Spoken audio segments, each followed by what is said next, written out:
السلام عليكم سوري صاحبيال meel kasta oo ka joogtiin dunida daafeeda magacaygu Axmed Faarax halkaan nagala socotiin waa himila media barbashin isoo kale himilaha iskuule saaxiibayaal halkaan sida aad ku soo aragteen title hore muuqaalka waxaan kugu tusi doonaa sanado ka hor sawirradii aad soo saartay statuska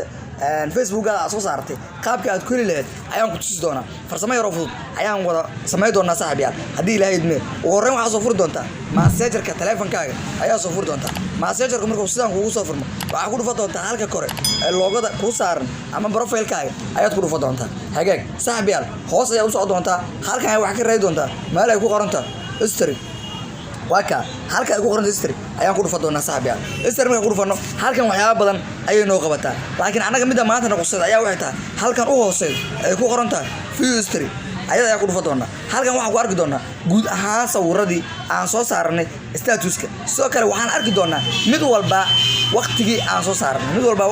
saarnay ayaa arki doonaa hadda aniga sawirkaan oo kale waxaan soo saartay 4 August ayaan soo saartay 2021 4 August waa u jeedaa sawir walba korkiisa waxa ku soo qormi doonta taariikhdii la soo saaray saaxiibayaal waa ka haddii aad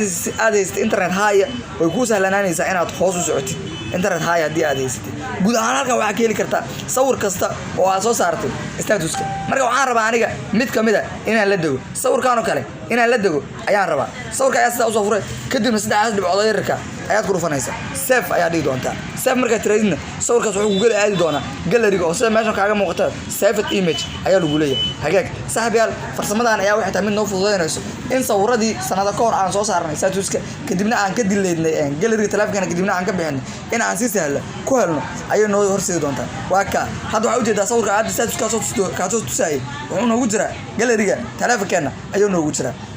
haddii ay tahay markuu horeyso muuqaalku soo gaaro muuqaalka like saar sina share garay si asxaab badan uga faa'iideystaan waxaan kaaga mahad celinayaa daawashada quruxda badan wixii su'aalo ay qabtay qaybta hoose ee comment-ga inoogu reeb ku mahadsanid daawashadaada.